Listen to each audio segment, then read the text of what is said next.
এখন হলেন অযোগ্য, নতুন একটা পরিচয় লাগিয়ে দেওয়া হলো গায়ে, কি বলবেন এটা?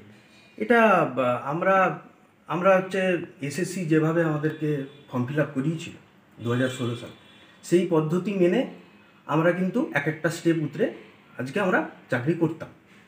কিন্তু হঠাৎ হাইকোর্টের বা সুপ্রিম কোর্টের কোনো অর্ডারে আমরা যে টেন্টেড, এই কথাটা কিন্তু কোনো জায়গায় লেখা নেই। আপনাকে আমি অর্ডার দেখাতে পারি, আপনারাও নিজেরা জানেন, এতদিন নতুন করে বলার কিছু নেই। তো হঠাৎ করে দেখলাম এসএসসির ওয়েবসাইটে আমাদের নাম।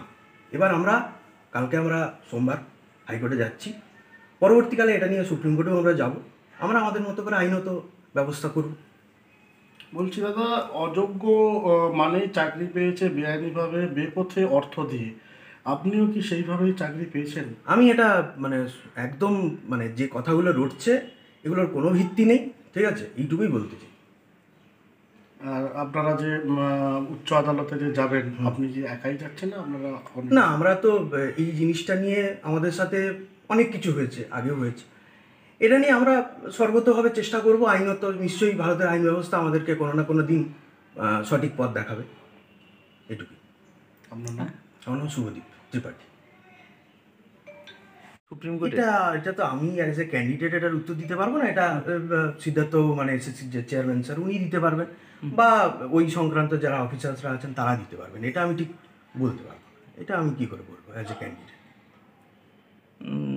মানসিকভাবে কতটা মানসিকভাবে যেরকম আমরা সত্যি বিধ্বস্ত, এই পরিস্থিতিতে এত বছর চাকরি করার পর হঠাৎ কেন এই জায়গায় আমাদেরকে আনা হলো, এটা আমাদের, দেখুন, আপনাদের কাছে বা সাধারণ মানুষের কাছে এটা আমি কতটা বুঝিয়ে পারবো জানি না। আমাকে আইনত ব্যবস্থা নিতে হবে, আমার যেটুকু করণীয় সেটুকু আমরা করব। আমরা যাচ্ছি। স্কুলের কথা কি খুব মনে পড়ে?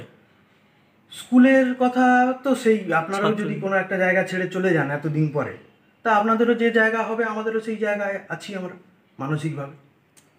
এটা সুপ্রিম কোর্টের একটা রায় যে আপনারা এইবারের যে এসএসসি হচ্ছে এটাতে বসতেও পারবেন না আপনারা। এটাই তো বলছি, ওই জন্য এই যে লিস্টটা করা হয়েছে এটা কিন্তু বেসিক্যালি ওই জন্যই যে কারা আমরা পারবো না।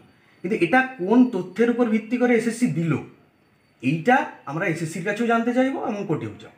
এটা কি এসএসসির পুরো গাফিলতি বলে মনে করছেন? এখন দেখুন, আমাদের আজকে এই পরিস্থিতি, আমরা কার কাছে যাব? আমরা কোর্টের কাছে যাব। নাহলে যেসব অফিসিয়ালস আমাদেরকে দিয়েছিল, আমাদের যে কাগজপত্র, আমার অ্যাপয়েন্টমেন্ট লেটার, রেকমেন্ডেশন লেটার, সেগুলো নিয়ে আমরা এসএসসির চেয়ারম্যান বা তার যে অফিসিয়ালসরা আছে তাদের সাথে কথা বলবো। আচ্ছা, এবারে এসএসসি কি ফর্ম ফিল আপ করেছিলেন? হ্যাঁ, কারণ আমাদের যখন আমরা ফর্ম ফিল আপ করি তখন আমাদের নতুন যে সেকেন্ড এসএলএসটির যে নোটিফিকেশান, সেখানে কোথাও বলা ছিল না যে আমরা পরীক্ষায় বসতে পারবো না। সেই অনুযায়ী আমরা করেছি। এটাতে আমাদের কিছু অসুবিধা নেই। আর আমাদের এখন রিজেক্ট করেছে, আমরা দেখতে পাই, সেটা আপনারাও নিজেরা গেজেট দেখতে পারেন, সব কিছুই দেখতে পারেন, এটা নতুন কিছু নয়।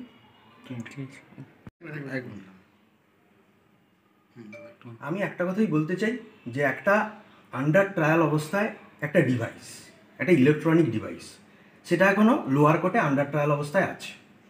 লোয়ার কোর্টে আপনারা জানেন যে অনেকে জেলে আছে, অনেকে জামিন পেয়েছে। সেই ডিভাইসটা কিন্তু এখনও আন্ডার ট্রায়াল, তার এখনও সত্যতা মিথ্যতা কোনো আসেনি কিছু।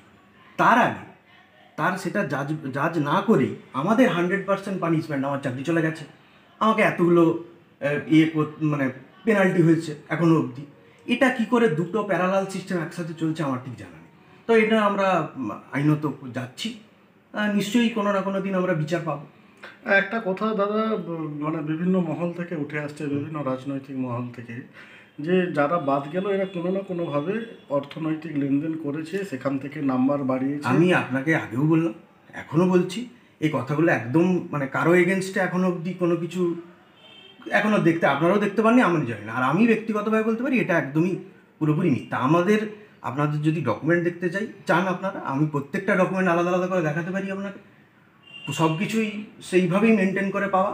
হঠাৎ এই পরিস্থিতি আমাদের এর জন্য পুরোপুরি এসএসসি দায়ী এই মুহূর্তে। কারণ একটা কথা, কোনো একটা ডকুমেন্টকে ভিত্তি করে আপনাকে বলতে হবে আপনি কিন্তু এসএসসির কাছে আপনারা জানেন 22/7/2019 পরে আমি আপনাকে অর্ডার দেখাতে পারি যে কোনো অরিজিনাল ওএমআর বলে কিছু নেই, ডিস্ট্রয় করে দিয়েছে, ঠিক আছে। তা আজকে কোন ডেটার বেসিসে আমাকে এই জিনিসগুলো বলা হচ্ছে, এটা নিয়ে তো আমি কোর্টের কাছে কোশ্চেন রাখবো। আর আপনারা কোর্টের যে 3 তারিখের ফাইনাল অর্ডার, পরে রিভিউর যে অর্ডার, ওখানে আপনারা পরিষ্কার দেখবেন যে কোনো জায়গায় আমরা যে টেন্টেড এই কথাটা কোনো জায়গায় লেখা নেই। তাহলে এসএসসি যে 1806 জনের যে নাম হ্যাঁ, প্রকাশ এইটার করবে, জন্যই এটা আমরা কিভাবে? এইটাই আমরা কোর্টে যাচ্ছি, যে ওনাদেরকে তো জবাব দিতে হবে যে কোন তথ্যের উপর ভিত্তি করে আপনারা এই জিনিসটা আমাকে দিলেন বা আমাদেরকে বললেন। কোর্টে যাচ্ছি, কোর্টে গিয়ে আমাদের যাবো, নিশ্চয়ই প্রকৃত সত্য কোনো না কোনো দিন সামনে আসবে। আপনার কোন স্কুল? আমার আগে ছিল সত্যনারায়ণ হাই স্কুল। কোন বিভাগে ছিলেন আপনি? আমি ভূগোল বিভাগে ছিল।